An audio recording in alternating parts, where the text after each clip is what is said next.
Alors, bonjour Doc, Bonjour Madame Aïcha, j'espère que vous allez bien. je vais bien, merci. Et vous, j'espère aussi que vous allez Oui, bien. je vais super bien. Bon, pour ceux qui ne le savent pas, je m'appelle Aïcha Sall, étudiante en licence 3 du département de psychologie. En tant que responsable du marketing et de la communication digitale chez Wasoro Humanity, je me consacre à aider la santé mentale dans notre communauté. Bon, quand je parle de Wassor, je vais un peu vous expliquer.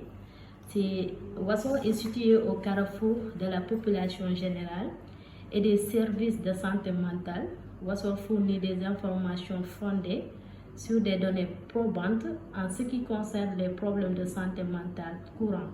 Il tient également compte des besoins et des réalités locaux. Et quand je parle de Wassor, il y a deux parties dans Wassor. Il y a Wassor Humanity et il y a Wassor en général. Donc dans la partie Wassor Humanity, c'est une association qui s'occupe de sensibiliser et de déstigmatiser les troubles de santé mentale et qui s'occupe également d'apporter un soutien aux femmes ayant des responsabilités de garde envers un membre de la famille ayant un diagnostic de troubles mentaux ou de développement neurologique. Ça, c'est la partie Humanity. Donc, docteur Yumi, je vais vous d'abord donner la parole pour que vous puissiez vous présenter. Et là, on va entrer dans notre thème qui est la schizophrénie. Donc, vous avez la parole, docteur Yumi. Merci beaucoup Madame Aïcha pour la parole qui m'est donnée. Merci pour le travail remarquable que vous faites à travers l'association. Moi, je suis le docteur Yumbi Kamden Lorient. Je suis camerounais en spécialisation en psychiatrie au CHNU de Fann, ici au Sénégal, à Dakar. C'est un immense plaisir pour moi d'échanger avec vous sur ce thème qui est la schizophrénie. Merci pour cette opportunité qui m'est donnée. Bon, on va juste entrer sans plus tarder sur la schizophrénie, comme nous le savons tous. Bon, c'est une désorganisation de la personnalité, c'est-à-dire un dédoublement de la personnalité, perte de contact avec la réalité, aussi de nouvelles fantasmes délirantes ou hallucinatoires. Donc, comme on l'a aussi bien noté, bon, on dit que c'est une maladie chronique, mais n'empêche pas l'adaptation sociale. Par là, j'aimerais juste que vous reveniez un peu sur la schizophrénie. Qu'est-ce que la schizophrénie selon vous? D'accord, Madame Aïcha. La schizophrénie, ça vient du grec schizen, qui signifie scission, division, et phrane, qui signifie l'esprit, donc autrement dit, esprit divisé. Donc c'est une maladie, un trouble mental, qui justement est caractérisé par une rupture de l'unité psychique, soit dans la vie comportementale du patient, sa vie affective, ou bien sa vie intellectuelle. Et ça se manifeste généralement par deux grands groupes de symptômes. Des symptômes qu'on appelle symptômes positifs et des symptômes dits négatifs. Donc généralement, les symptômes positifs sont des signes qui s'ajoutent au comportement du patient et rendent ce comportement anormal. Ce sont par exemple des patients qui auront des idées délirantes, donc ils auront des propos incohérents. Vous allez constater que quand vous parlez avec ces patients, ils disent des choses étranges, qui vous semblent bizarres, ils sont incohérents.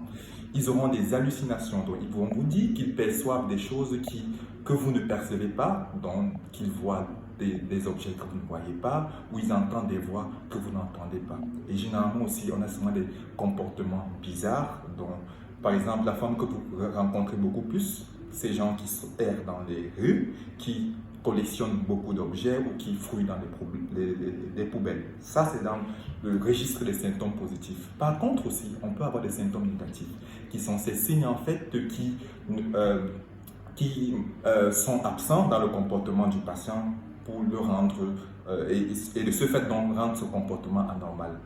On a par exemple, chez un patient, vous pouvez avoir un retrait social, donc c'est quelqu'un qui avait l'habitude d'être avec les autres, mais qui progressivement, vous voyez qu'il est toujours dans son coin. On aura un émoussement affectif, donc il pourra être froid, il pourra peut-être manquer parfois de volonté, et voilà. Et parfois même aussi, c'est quelqu'un qui ne pourra pas s'entretenir, qui aura une incurie, donc il ne sera pas propre, il ne prendra pas soin de lui, il sera tout sale quand vous allez le voir de prime abord. Donc voilà en quelque sorte ce qu'on peut dire sur la schizophrénie. Et comme vous l'avez dit, c'est justement cette maladie au cours de laquelle le patient sera complètement dans son monde. Il y aura une perte voilà, avec la réalité. Il sera vraiment dans son monde à lui. Merci, Dr Youmé, pour cette belle définition. J'espère que c'est très bien même compris. Et donc, on va bien sensibiliser, je crois, la définition que vous venez juste de nous donner. Donc, quelles sont les idées fausses entourant la schizophrénie, par exemple du côté de spiritualité, et comment peuvent-elles être démystifiées? Très bien, d'accord. Bon, il y a des idées fausses de la schizophrénie. Certains disent que la schizophrénie, c'est la maladie des fous. D'ailleurs, ils appellent les schizophrènes des fous. Alors, faisons très attention à ce thème parce qu'il est assez péjoratif et il salit la dignité de ces personnes. Les patients souffrant de schizophrénie sont des êtres humains comme vous et comme moi qui ont leur sensibilité, qui ont des capacités et qui généralement se révèlent quand ils sont traités convenablement. Donc, nous avons des cas très pratiques ici dans notre service où nous voyons des patients qui, après un traitement bien suivi, bien mené, parviennent à reprendre leur activité, à pratiquer du dessin, à pratiquer de la musique ou à pratiquer autre chose. Donc, ce sont des gens qui ont des capacités. Et pour la petite histoire, nous avons suivi un patient ici qui venait de la Guinée, qui n'est pas loin, et qui a fait 2 mois, qui était pris en charge pour une schizophrénie ébéphrénique, qui est une forme vraiment dangereuse de schizophrénie avec un mauvais pronostic, mais qui, après son retour, après qu'il allait bien, nettement mieux, il s'est marié. Donc, pour dire en fait qu'un schizophrène, c'est un être humain qui mérite un profond respect. Donc ça, c'est déjà une idée. Ce n'est pas une idée fausse reçue. Ce n'est pas des fous. Les schizophrènes ne sont pas des fous. Deuxièmement aussi, la schizophrénie n'est pas une maladie héréditaire.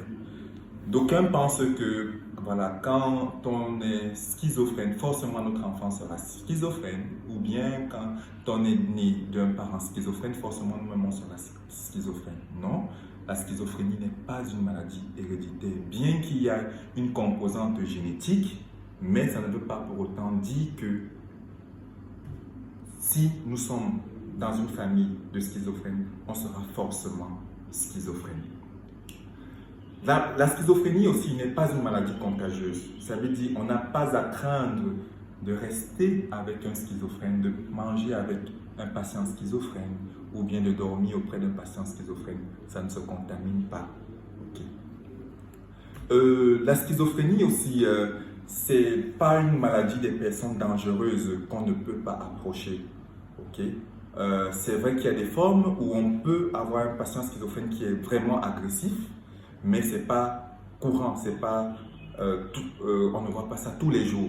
Et généralement, comme je vous dis, si le patient est bien suivi et il est bien traité, on aura une régression de cette agressivité et de ces comportements qui nous semblent souvent étranges et qui nous font parfois peur. Donc voilà ce que nous pouvons dire par rapport aux idées reçues fausses sur la schizophrénie. Merci, Dr Youmé. Et peut-on guérir la schizophrénie? Ok. Très bien. On ne peut pas guérir de la schizophrénie. La schizophrénie, c'est une maladie chronique, c'est une maladie incurable. On ne guérit pas de la schizophrénie, okay? Mais on peut avoir une rémission partielle des symptômes, voire même totale, si on a un bon traitement et un bon suivi. Parce que au niveau de la particularité de la schizophrénie, c'est que la schizophrénie n'est pas comme une maladie comme le paludisme, où on retrouve un agent, un agent bien spécifique, comme le plasmodium par exemple, qui est responsable. On sait que le plasmodium falciparum est responsable du paludisme, et donc dès que vous donnez le traitement, le patient guérit. C'est pas comme ça avec la schizophrénie. La schizophrénie résulte d'un nombre de facteurs, d'une interaction entre plusieurs facteurs, que ce soit environnemental, génétique, voilà, et et plusieurs autres facteurs qui font que le patient est à risque de faire la schizophrénie. Donc, il n'y a pas un traitement, il n'y a pas une cause spécifique de la schizophrénie que lorsqu'on l'éradique, elle disparaît. Donc, la schizophrénie n'est pas guérissable. Néanmoins, on peut éviter les récidives, on peut éviter les rechutes par un traitement et un suivi approprié. Merci, Dr Yumi. Et selon vous, quel rôle jouent les médicaments et la thérapie dans le traitement de la schizophrénie? Très bien, merci pour la question. Déjà, dans le traitement, nous avons deux volets. Nous avons le traitement médicamenteux et le traitement non médicamenteux. Donc, généralement, en cours d'hospitalisation, quand nous recevons les patients, on leur met d'abord un traitement médicamenteux qui va permettre en fait de réduire tous ces symptômes que nous avons précédemment cités, gommer le délire, ces hallucinations et aider ces patients vraiment à reprendre la propreté corporelle, voilà, et à réduire des bizarreries comportementales. On a un traitement vraiment médicamenteux qui aide vraiment nos patients sur le plan symptomatique. Voilà, les neuroleptiques et beaucoup d'autres médicaments. Mis à part le volet médicamenteux, on a le volet non médicamenteux. Dans le volet non médicamenteux, justement, c'est la réhabilitation, la réinsertion de ces différents patients après, une fois qu'ils soient stables, une fois qu'ils soient stabilisés par les médicaments, une fois qu'ils sont stabilisés par les médicaments, ils peuvent maintenant, à travers des séances de réinsertion, de réhabilitation, de psychothérapie, des thérapies cognitivo-comportementales, des thérapies de groupe, on peut aider ces patients à une bonne réhabilitation et pourquoi pas plus tard à une réinsertion socio-professionnelle. Comme je vous ai dit, ce sont des êtres humains qui sont capables de beaucoup de bonnes choses une fois qu'ils sont bien traités. Ah, c'est très intéressant. Bon, comment les familles et les amis peuvent-ils soutenir au mieux une personne diagnostiquée avec la schizophrénie? Ok, merci pour la question. Déjà, il est important qu'ils comprennent que, voilà, comme je vous ai dit, que le patient est quelqu'un, c'est un humain, c'est un être humain comme tous les autres. Donc déjà, dans cette façon de comprendre, de prendre les choses, ils vont accueillir le patient et le traiter comme il se doit, avec beaucoup de respect, avec beaucoup d'humanité. Ça, c'est d'un. Et deuxièmement, les familles peuvent accompagner nos patients schizophrènes en les aidant, comme je vous ai dit, dans la réhabilitation, en les aidant à faire de petites tâches pour qu'ils puissent vraiment se sentir utiles. On a des patients, on a des familles qui aident leurs patients à travers des petites tâches en leur donnant un travail, par exemple pour qu'ils s'occupent d'eux, en passant du temps avec eux, pour qu'ils se sentent aussi vraiment valorisés. Parce que beaucoup souvent font l'expérience du rejet, voilà, et donc ça ne les aide pas dans leur prise en charge. Au contraire, ça favorise le retrait social et les rechutes. Donc, dans cette optique, nos familles sont appelées à accompagner nos patients, à les aimer, à les soutenir, à les considérer comme des êtres humains et vraiment à participer à leur réinsertion socio-professionnelle de façon, voilà, concrète, en les aidant à réaliser des petites tâches, voilà, et pour leur accorder un avenir prometteur. Merci Dr Yumi pour cette belle présentation que vous avez juste essayé de définir en quelque sorte. Et vraiment, j'apprécie beaucoup et merci de m'avoir accordé votre temps pour faire un entretien avec vous. Et merci aussi de me donner une très bonne information pour pouvoir sensibiliser les gens qui ont souvent tendance à avoir des fausses croyances sur ce que c'est la schizophrénie exactement.